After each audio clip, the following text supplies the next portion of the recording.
le secteur touristique dans notre pays, qui ne bénéficie pas nécessairement d'un climat exceptionnel, qui n'est pas au bord de la haute montagne ou au bord de lagons. Mais nous pouvons compenser un certain nombre de faiblesses par rapport à des sites fabuleux qu'il est de plus en plus facile de trouver et de joindre aujourd'hui, parce que les moyens de communication, de transport sont quand même de plus en plus raisonnables, par la qualité humaine. La faiblesse de rentabilité de ce secteur implique des niveaux de rémunération qui sont relativement faibles. Et donc faire carrière dans le tourisme, si on n'a pas le feu sacré, si on n'aime pas les gens, si on n'est pas foncièrement gentil, c'est une terrible erreur professionnelle. Il faut faire un autre métier. Par contre, si on aime les gens, si on est fier du produit touristique ou culturel que l'on veut leur faire découvrir, si on a facilement le sourire, si on s'intéresse à l'autre, il ne faut pas avoir des diplômes, il faut parler plusieurs langues. Ça, je crois que c'est une question de respect. C'est une des qualités professionnelles, je dirais, en dehors de l'attitude par rapport à l'autre qui me paraît essentielle. Je ne pense pas qu'il faille être analphabète. Je pense qu'il n'est pas nécessaire d'avoir des compétences techniques particulières. Il faut aimer suffisamment les gens pour avoir envie de les accueillir dans leur langue. Ça, pour moi, ça fait partie de l'intérêt que l'on peut avoir pour les autres. Donc ça, c'est vraiment une des conditions sur lesquelles nous insistons vraiment très très fort. Et puis le reste, c'est l'empathie avec le public. C'est faire en sorte qu'ils se sentent chez eux, chez vous. Et donc nous accordons beaucoup plus d'importance, je dirais, aux caractéristiques de la personnalité de nos collaborateurs qu'à la qualité de leur diplôme, à l'exception, bien entendu, de la pratique d'au minimum une langue étrangère, et en particulier le néerlandais, qui est quand même, je dirais, la première langue autre que notre langue maternelle qui est pratiquée par nos visiteurs. Donc là, il y a un effort, je pense, qui est important. J'ai envie de dire à toutes celles et ceux qui se destinent au tourisme, si vous ne deviez faire qu'une seule chose, c'est d'abord de vous poser la question de savoir, est-ce que vous aimez faire découvrir les beautés de ce pays avec suffisamment de passion pour accepter de travailler le week-end, prendre les grandes vacances, etc. Donc la réponse doit être oui sans hésiter. Et la deuxième question, est-ce que vous êtes prêt à vous investir dans l'apprentissage d'au minimum une autre langue que la vôtre, à commencer par le flamand, parce que les flamands sont comme nos premiers visiteurs autres que ennuyés et wallons. Je pense qu'en fait, gérer une attraction touristique, c'est gérer une entreprise. À une différence près, c'est que votre marché est local. Par rapport, je dirais, à la situation de l'ensemble des entreprises en Wallonie, je dirais, dont l'avenir est essentiellement en dehors de nos frontières, les sites touristiques ne peuvent pas se délocaliser et doivent attirer à eux des visiteurs qui doivent revenir. Parce que si c'est chaque fois pour faire venir des visiteurs d'un premier jour, le modèle économique d'une attraction touristique conduit à l'échec pur et simple.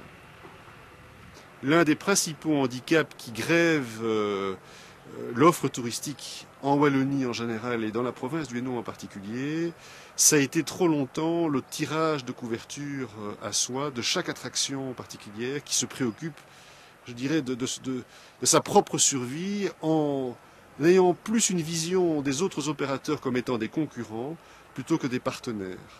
Je voudrais revenir un instant aussi sur les relations ô complexes, ô controversées parfois entre le public et le privé. Je pense qu'il y a une erreur à ne pas commettre, c'est d'opposer l'un à l'autre. Je pense que le public et le privé, dans un domaine comme celui qui nous occupe, qui est le tourisme, peuvent parfaitement coexister. À charge pour chacun des deux domaines, le privé et le public, de s'imprégner des bonnes pratiques ou de la bonne approche de l'autre. Je m'explique. Le privé doit parvenir à surmonter la tyrannie du court terme et avoir une vision sur le long terme de l'occupation d'un territoire déterminé. Ce qui est plus naturellement, je dirais, la vocation du secteur public, qui voit, je dirais, les choses au-delà d'une ou deux générations. Je crois que d'un autre côté, le secteur public doit pratiquer peut-être davantage la culture de l'introspection, du questionnement, de la remise en question, en développant un esprit de veille, regardant ce qui fonctionne, ce qui ne marche pas. Il y a une certaine forme d'arrogance, parfois, de la part du service public par rapport au comportement que peut avoir un client. Je crois que c'est une erreur qui malheureusement produit toujours les mêmes effets qui sont en général assez fâcheux. C'est que si c'est pour se faire plaisir, on risque, et sans essayer de se mettre, je dirais, dans l'habit du client, on passe à côté. Donc moi je n'opposerai certainement pas le public et le privé. Je dirais que ce que nous pouvons offrir à la culture de service public, c'est une obsession de la satisfaction de nos clients qui nous font vivre, parce que pour nous c'est une question de vie ou de mort. Une infrastructure publique peut équilibrer son budget sur d'autres recettes que les simples recettes de ses visiteurs. Pour nous c'est absolument impossible. Nous sommes réellement enthousiaste à l'idée de développer l'ensemble de l'offre touristique dans notre province. Donc je suis attaché, bien entendu, à faire rayonner le tourisme tout autour de nous, parce que je le vois en réseau, si vous voulez. Je crois que, en fait, nous n'avons pas besoin, disons les choses clairement, nous n'avons pas besoin des autres attractions touristiques pour accueillir du monde à Paradisio.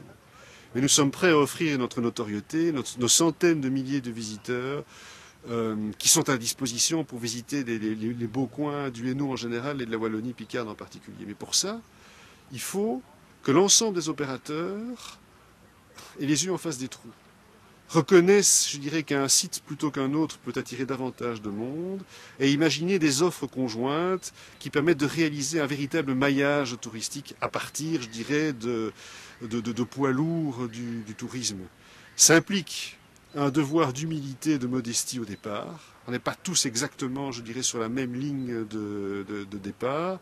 Et je pense qu'à partir du moment où, dans le cadre d'un maillage, on reconnaît l'attractivité d'un site comme Paradisio, par exemple, on peut passer d'un tourisme d'excursion qui offre peu de retombées positives, si ce n'est pour les restaurants, je dirais, des nationales qui bordent le parc Paradisio. On peut donc passer, je dirais, d'un système qui offre peu de retombées pour l'ensemble, je dirais, de la collectivité, à je dirais, un monde tout à fait différent, qui est celui du court séjour. Et là, vous avez en fait un cercle vicieux qui se transforme en cercle vertueux. Le cercle vicieux, c'est celui que connaissent la plupart des attractions touristiques dans notre région, qui ont été parfois construites sans ayant, je dirais, une vision assez lucide du potentiel du marché touristique. Enfin, ces équipements sont là aujourd'hui. Il faut donc essayer de les faire vivre. Et je crois que la meilleure manière de les faire vivre, c'est de réfléchir ensemble au développement d'un tourisme de court séjour. Nous avons de très grands atouts pour réussir ce défi-là. Nous offrons d'abord des produits de terroir de toute première qualité. Or, je dirais, nous avons la chance d'être dans un pays où on adore boire et manger. Nos voisins français adorent exactement la même chose. Il y a une très grande diversité dans l'offre touristique entre le patrimoine, les vestiges industriels, les parcs naturels, un parc comme Paradisio. Donc, on peut passer, je dirais, d'une situation, je dirais, d'égoïsme qui est vraiment inefficace en termes, je dirais, de stratégie à long terme, à une situation de partenariat. Mais cela impliquerait, si vous voulez, que dans la communication touristique, dans les brochures, on reconnaisse une certaine hiérarchie, je dirais, d'attractivité. Je dirais Paradisio, en tant que tel, n'a pas plus de valeur culturelle ou naturelle que n'importe quelle autre attraction touristique.